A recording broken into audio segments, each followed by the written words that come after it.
কালকে আমি তৃণমূলে জয়েন করব। মোল্লা সাহেব ডিভাইডে বসুক, জবাব যদি দিতে পারে কালকে আমি তৃণমূলে জয়েন করব। আমার প্রশ্নের জবাব দিতে পারলে কালকে তৃণমূলে জয়েন করব।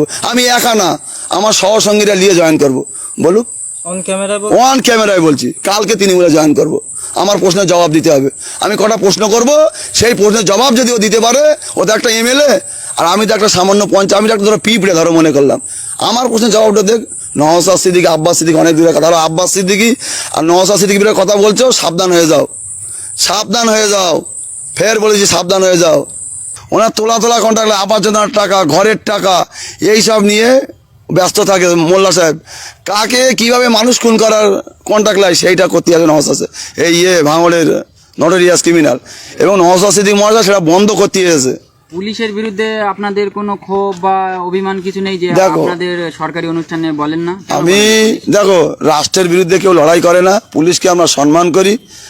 আইনের কাজ করবে। এবং তবু আমি ওই পুলিশকে বলবো, আমাদের যে বাংলায় পুলিশ মন্ত্রী, তিনি তো হচ্ছে ক্ষমতার অপব্যবহার করছে এবং এই কিছু পুলিশ চটি চাটছে। এবং এনাদেরকে আমি বারবার বলেছি, এর আগেও বলেছি, যে আপনি যে উদ্দিটা পড়েন ওটা সাধারণ মানুষের ট্যাক্সের টাকায়। আপনি যে বন্দুকটা নিয়ে ঘুরে বেড়ান সেটাও আমাদের ট্যাক্সের টাকায়। আপনি ক্ষমতার অপব্যবহার করবেন না, আমরা পুলিশকে বারবার বলি। ভাঙড়ে যখন তৃণমূল কংগ্রেসের রাজনৈতিক সভা হচ্ছে, একেবারে সেই সভাতে মানুষের জনজোয়ার, মানে 26-এর আগে তৃণমূল কংগ্রেস যাচ্ছে, আইসে মুছে যেতে পারে 26-এ। দেখো, এটা সম্পূর্ণ ভিত্তিহীন কথা। আমি বলছি আজকের, নওশাদ সিদ্দিকী তো অনেক দূরের কথা। আমি দায়িত্ব নিয়ে বলছি, ঘটকপুকুর ব্রিজ পার হয়ে ওই নটোরিয়াস ক্রিমিনাল আধার কার্ড চেক করে করে ঢোকানো হোক। আর আমি দায়িত্ব নিয়ে বলছি, আমি মিটিং করে দেখিয়ে দেবো আধার কার্ড চেক করে নিয়ে কার কতটা লোক আছে সেটা দেখা যাবে। ওইসব ধরনের কথা বলবে না। আধার কার্ড চেক করে ঢোকানো হোক। ক্যানিং পূর্বতে গাড়িগুলো আসে, ক্যানিং পূর্বতে লোকগুলো সব আমাদের কাছে ভিডিও ফুটেজ আছে। আমরা প্রমাণস্বরূপ কথা বলি, আমরা দায়িত্ব নিয়ে কথা বলি। আমি বলে দিচ্ছি আজকের, আমরা ভাঙড়বাসী বলে দিচ্ছি, আমরা যখন মিটিং করব প্রত্যেকটা আধার কার্ড দেখিয়ে ভাঙড়ের মানুষ কিনা, ওইসব পাগলে কিনা বলে আর ছাগলে কিনা খায়, ওইসব উঠতে বলবে না। আর উনি একটা, আর ও কি এত বড় হুনো হয়ে গেছে? ও কি হুনো যে ওর নামে কিছু বলা যাবে না? ওর নামে কিছু বললে কাউকে থানায় কেস ঠুকে দিচ্ছে। কেউ, ও তো মমতা ব্যানার্জি নিজেই বলছে, তুই তো বোম বন্দুকগুলি লড়াই করিস। তাহলে গুন্ডাকে গুন্ডাই বলবে, চোরকে চোর বলবে, মোস্তানকে মোস্তান বলবে, ডাকাতকে লোক ডাকাত বলবে। কেউ সদ্য কংগ্রেস ত্যাগী নেতা রফিকুল ইসলাম, তিনি তৃণমূলে যোগ দিয়ে। ভাই, তোমার প্রশ্ন করার আগে আমি বলে দিচ্ছি, ওইসব ব্যাপারে আমি উত্তর দিতে পারবো না। ওসব উত্তর দেবে আমাদের সাধারণ কর্মী, আইএসএফ এর কর্মীরা, আমাদের বুথ সেক্রেটারি, বুথ সভাপতিরা উত্তর দেবে। ওকে নিয়ে আমি কথা, ও অনেক কথা বলতে পারে। ওইসব প্রশ্ন আমাকে করবেন না। আমার প্রশ্ন এইটা যে ওনাকে নিয়ে আপনাদের কিছু আইএসএফ এর মহিলা কর্মী মানে বিতর্কিত মন্তব্য করছেন বা ওনার মানহানি হয়েছেন বলে উনি থানায় অভিযোগ করেছেন। একটা কথা বলি, আপনাদের মহিলা কর্মীরা যা বলছেন এটা কি আপনি সমর্থন করেন?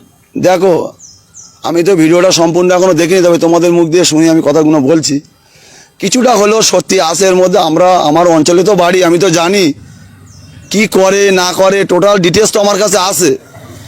তা ওইসব কথা বললে, বাতা গরম করা কথা বললে হবে না। তুমি কি করো সেটা আমরা ভালো জানি।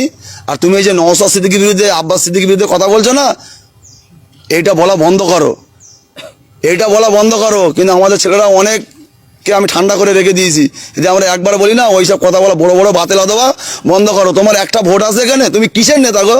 তুমি বল নওশাদ সিদ্দিকীকে গাড়ি দিয়েছি আমি, কিছি যে আমি না থাকলে নওশাদ সিদ্দিকী জিততে পারতেন না, এটা কি বলবেন? হাতি ঘোড়া গেল দাল, আর এই কাক বাপি বলে কত জল, বুঝতে পারছো? এর থেকে আর বেশি বলবো না ওইসব বিষয়। নতুন আবির্ভাবে যেভাবে বোমা ফাটাচ্ছে একের পর এক, মানে কি বলবেন এই প্রসঙ্গে? একের পর এক বলছে নওশাদ সিদ্দিকীর ঘুম হারাম করে দেবো, এক মানে হঠাৎ আবির্ভাব। ওই বললাম, 3 ফোঁটা মানুষ 3 ফোঁটায় কথা বলুক, 5 ফোঁটা কথা বললে কিন্তু পড়ে যাবে। অতি ছোট হয়ে না, ছাগলে মুড়ে খাবে, আর অতি বড় বেরো না, ঝড়ে পড়ে যাবে। এটাই বলে দিলাম। আপনি একটু আগে বললেন যে ভাঙড়ে যখন তৃণমূল কংগ্রেসের রাজনৈতিক সভা হচ্ছে, বিভিন্ন বিধানসভা থেকে মানুষজন আছে, কিন্তু শওকত মোল্লা দাবি করছেন যে আমাদের যেসব কর্মীরা বার হচ্ছে সব ভাঙড়েরই অধিকাংশ মানুষ। আমরা ভাঙড়বাসী 10টা অঞ্চলের অঞ্চল সভাপতিগুলো আমরা হেঁটে যাব। আমরা লোক নিয়ে দেখিয়ে দেবো আধার কার্ড নিয়ে। নওশাদ সিদ্দিকী তো অনেক দূরের কথা, তুমি তো একটা এমএলএ, তুমি আসো ভাঙড়ের ছেলেদেরকে আধার কার্ড নিয়ে দেখাবে যে আধার কার্ড নিয়ে আমি মিটিং করছি, সেই দিনে বলবো তুমি বাপের বেটা, তুমি কত বড় বাপের বেটা সেই দিনে দেখাবো। আপনি যেটা বলছেন এটা তো ছেলে খেলা, আধার কার্ড নিয়ে কেউ কোনোদিন রাজনৈতিক মিটিংয়ে দলীয় সবাই যায়? তাহলে বলছে কেন যে নওশাদ সিদ্দিকী বাইরের থেকে লোক নিয়ে এসে মিটিং করে?